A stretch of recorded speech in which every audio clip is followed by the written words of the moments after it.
Hey guys, this is Aisha from aadaycreatives.com. Today I'm going to share with you a canvas that I did earlier today, and it's a break from my holiday crafting, and I actually was inspired to create this canvas in light of the recent news events, the increase in violence, the lack of indictments, and I was just moved to have to do something in my own way. And so for me, a way to kind of deal with my emotions and how I felt about everything and how I continue to feel about everything, one way I just decided to just go ahead and create a piece. And so this is me making my art to kind of help express my feelings about everything. Um, so basically, I'm starting off here with I believe it's a 9 by 12 canvas, 9 by 14 canvas. I'm not exactly sure the size. And I'm using Liquitex gel medium. It's actually the heavy gel medium. So I added a little bit of water to it as I go along, just to kind of thin it out some. I didn't have any of the medium weight medium, and it's actually my first time working with it in this kind of way. I had it for a while, and I just decided to finally go ahead and make a piece. So I just layered torn pieces of scrapbook paper and just kind of glued it down to the back. And now here I'm just pulling out some of my acrylic paints just to add a little bit of tint to it. The paints are not really the high-end paints, so they're kind of, as you can see, pretty sheer. And my main goal in using the paint was just kind of to get it to put a little tint onto the background. So now I'm going over it with a baby wipe, and that's just to pull off a little bit of the color but still leave some behind.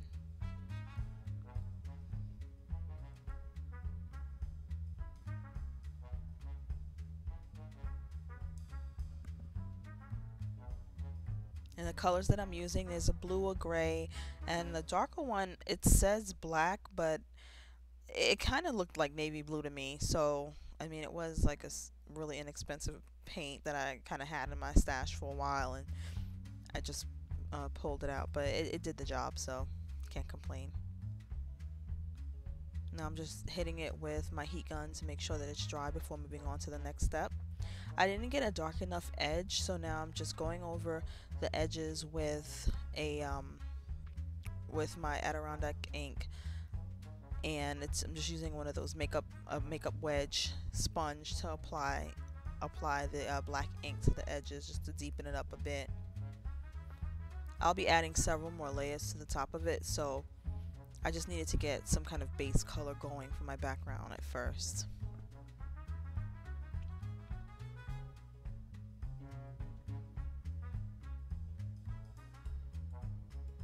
So here I'm cutting out pieces of pattern paper, and as you can see, I'm just kind of freehanding it with the scissor, and I'm just getting basic rectangle shapes going. My idea here is to try to create a city skyline or a cityscape, and so I'm just using shades of brown and cream to create that. And the papers are all scrap papers. I just went in my stash and just started pulling out pieces of scrap paper that I felt matched my color scheme, and just started cutting them. I have in my mind sort of what I want to do with this project, but as I'm going, I'm just really winging it, and it's kind of therapeutic in a way, just to kind of create, let my mind, you know, zone out, and just yeah, just kind of put my feelings down on canvas.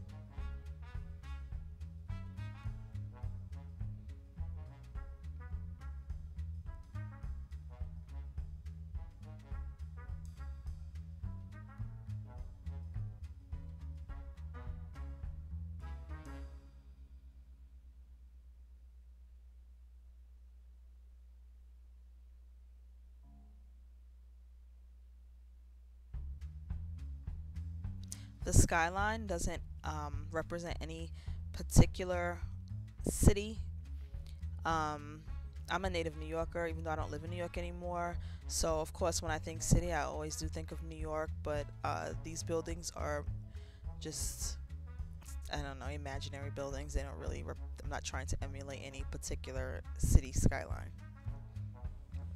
So then I added some strips of cardstock to the bottom, and so that in a way it represents like the street, and that's why they're going horizontally like that. So it just reminded me of like a busy city street with lanes and cars and just anything else.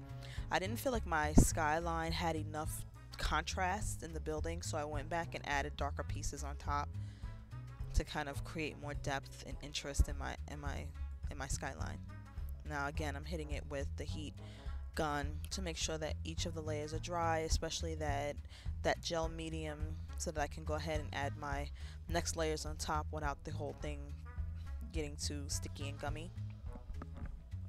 So now I'm pulling old pieces of just magazine cutouts and pamphlet cutouts that I had saved for the longest time. Some of these things I've had for years, and I just pulled them thinking I would use them one day, and so evidently today's the day, so I'm finally pulling them out and using it. So I'm just cutting out basically faces, hands, parts of bodies. I focused on men mostly with this layout. There may be one or two images of women, but mostly it's male centric.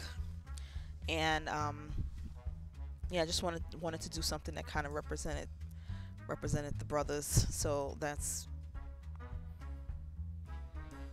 what I did. And yeah, I'm just cutting out a few pieces. Some of them were from dance performances, so you could see like a lot of the pictures of people moving in movement and dance. And by the time I finish layering, you don't catch that, but the fact that I put it on there with the movement, it just did something for me to know that it was there and represented. So now with the faces, what I'm doing here is actually cutting the faces apart and sort of reassembling them together with different parts of faces from different models and different images. And my goal is to kind of create a row of eyes, or a grouping of eyes, then a grouping of noses, and then a grouping of mouths going across the picture. So I'm not trying to I'm not creating characters and different people per se. It's kind of like a modge podge of just a grouping of faces, kind of like all faces are one face, they all become one. And this is just a image of a skyline that I found in one of the magazines, and I figured why not throw it on there also, just to add a little bit more depth to the background.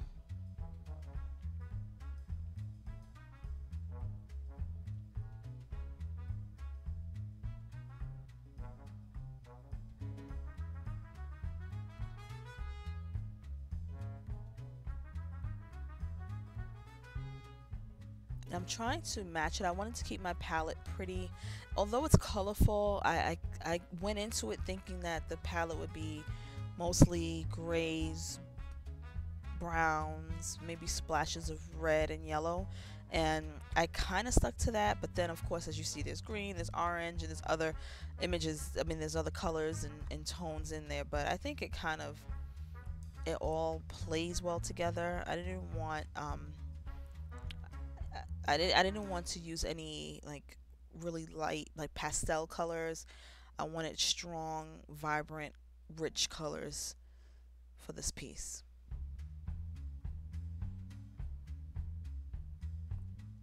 Now these are hands that I cut out, and what I liked about this particular or this part of the image is that those hands, you can't really tell what they're doing.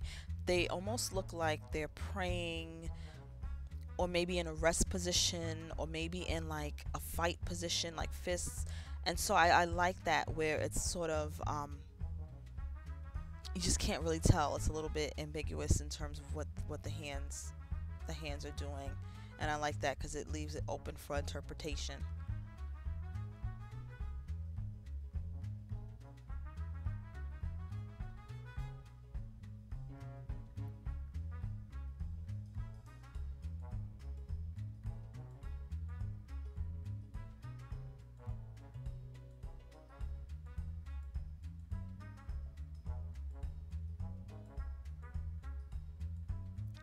And in that bottle on the side, I don't know if you can see it, just on the very right of the screen, that's just a little bit of water that I'm using to loosen up the gel medium.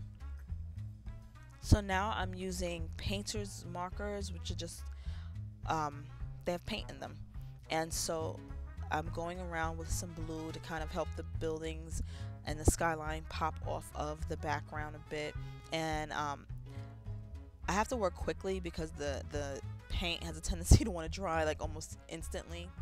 But I think it helped to add a little bit more dimension and just more interest. And I'm just going along the top to kind of bring in that color down some more in blue and make the sky a little bit more blue.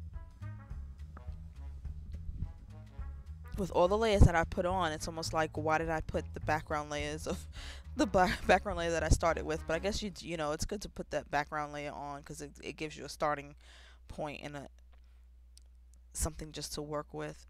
So now I'm using a brown paint marker, and I'm just going around some of the glued down pieces that look like they're standing out just a little bit too much, and adding some dimension to that. And I'm also adding a little bit of shadow on the right sides of the building.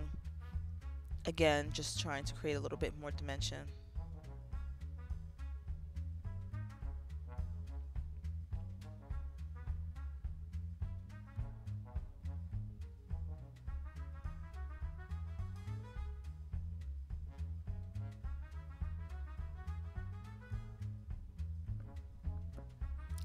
Okay, now that I have all my pieces down, I took a little bit of the gray paint and I'm just doing it. I added some water to it and I just kind of did a wash over all of the collaged pieces, and that's just really to bring them all together and push them back just a bit so it doesn't feel like individual pieces as much as it feels like a complete composition.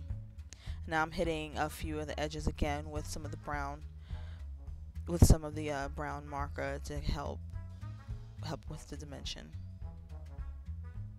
and also to make some of the transitions between the lines more seamless. I then cut out words that I thought represented the piece in general and sentiments that matter within the community. Words like trust and culture and arts and honor, those type of words. And I just glued those down.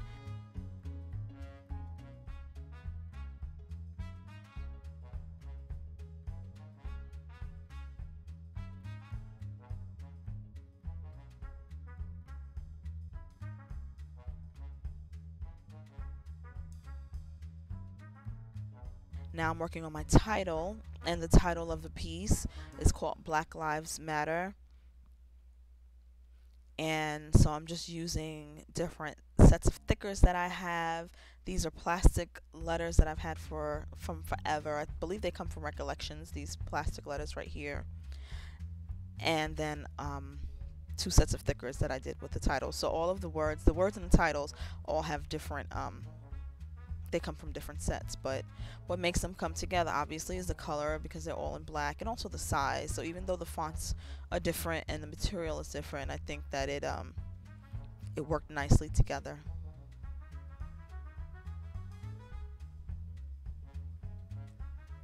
And the placement of the title is right off of, if you can notice, is a fist right on the side. So I like that the title hits right where that fist is.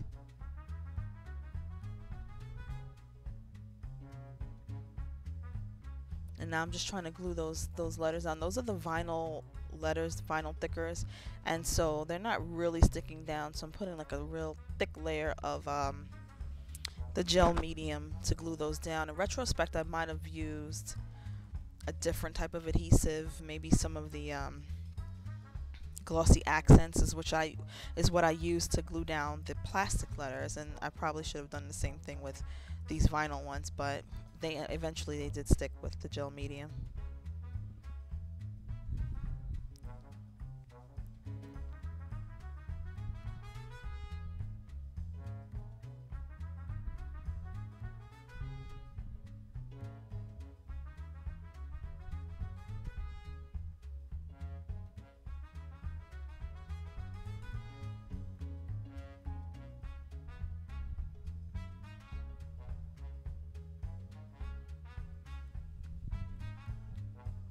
Okay, now I'm going in with some of my wooden embellishments. These are from, I believe they're from Calico Corner. Is that the name of the company?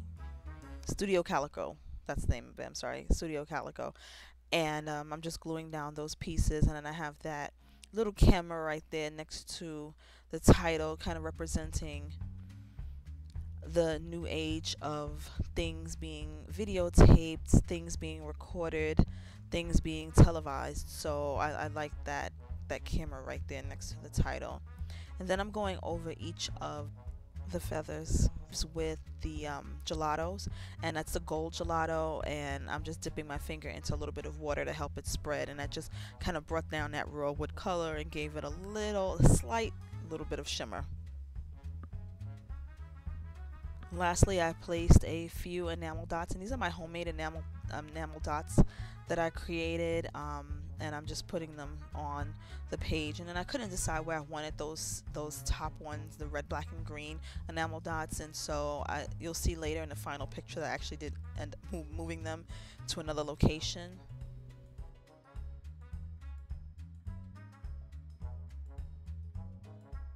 For the most part, the canvas is done. I'm just hitting up the edges with a blue ink pad to kind of add pops of color in different locations, and then I also went over with the black ink pad as well. Here's a close-up of the title and some of the other features that are on the canvas here. Thank you so much for watching it. I hope you enjoyed this and maybe even picked up a couple of new techniques. If you like this, feel free to thumbs up and subscribe. And of course, I would love it if you visited my blog at adaycreatives.com. Bye.